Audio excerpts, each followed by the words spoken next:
ನಮಸ್ತೆ friends. So ಇವತ್ತಿನ ವಿಡಿಯೋದಲ್ಲಿ ನಾನು ನಿಮಗೇನು ತಿಳಿಸ್ಕೊಡ್ತೀನಿ ಅಂದರೆ, ಇದು ನೀವು ನೋಡ್ತಿರೋ ಕ್ರಾಪ್ ಟೊಮೆಟೊ ವೆರೈಟಿ ಬಂದು ಸಾಹೋ ನಾಟಿ ಮಾಡಿ ಒಂದು 15 ಡೇಸ್ ಆಗಿದೆ.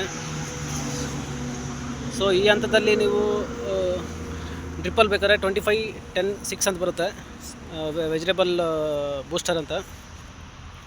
ಅದನ್ನು ಎಕರೆಗೆ ಒಂದು 6ರಿಂದ 8 kg ಕೊಟ್ಟರೆ ನಿಮಗೆ ಚಿಗುರು, ಶೈನಿಂಗು ಮತ್ತು ಕೌಲೆಲ್ಲ ಚೆನ್ನಾಗಿ ಡೆವಲಪ್ಮೆಂಟ್ ಬರುತ್ತೆ. ಗಿಡ ತುಂಬ ಡೆವಲಪ್ಮೆಂಟ್ ಚೆನ್ನಾಗಿ ಬರುತ್ತೆ ಹತ್ರ.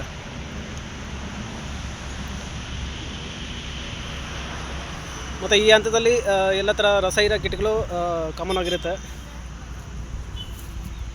ಸೊ ಜನರಲ್ ಇನ್ಸೆಕ್ಟಿಸೈಡ್ಸ್ನ ಫಂಗಿಸೈಡ್ನ ಸ್ಪ್ರೇ ಮಾಡಿಕೊಂಡ್ರೆ ಸಾಕು. ಲೈಕ್ ಫ್ರೈಡ್ ಆಗಿರ್ಬೋದು, ಮ್ಯಾಂಕೋಸೆಬ್ಬು, ಸಾಫು.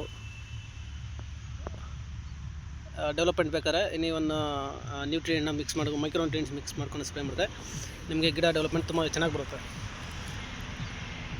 ಸೊ ನೀವು ನೋಡಿಕೊಂಡ್ರೆ ಈ ಥರ ಇರುತ್ತೆ.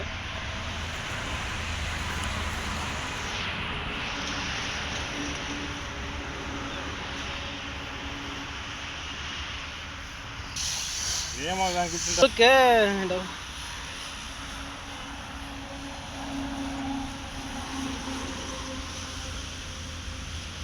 ಸೊ ಸ್ಪ್ರೇ ಮಾಡುವಾಗ ಗಿಡ ತುಂಬ ಸ್ಪ್ರೇ ಮಾಡಬೇಕು ಇರುತ್ತೆ.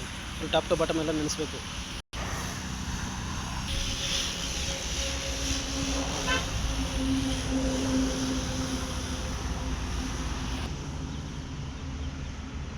ಮತ್ತು ಇನ್ನೊಂದು ನಾಟಿ ಈ ಹಂತದಿಂದಲೇ ನೀವು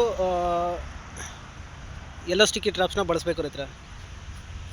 ವೈರಸ್ನ ಹತೋಟಿ ಮಾಡಬೇಕಂದ್ರೆ ನೀವು ನಾಟಿ ಮಾಡಿ ಒಂದು 10ರಿಂದ 15 ದಿನ ಆದಮೇಲೆ ಸ್ಟಾರ್ಟ್ ಮಾಡ್ಬೋದು.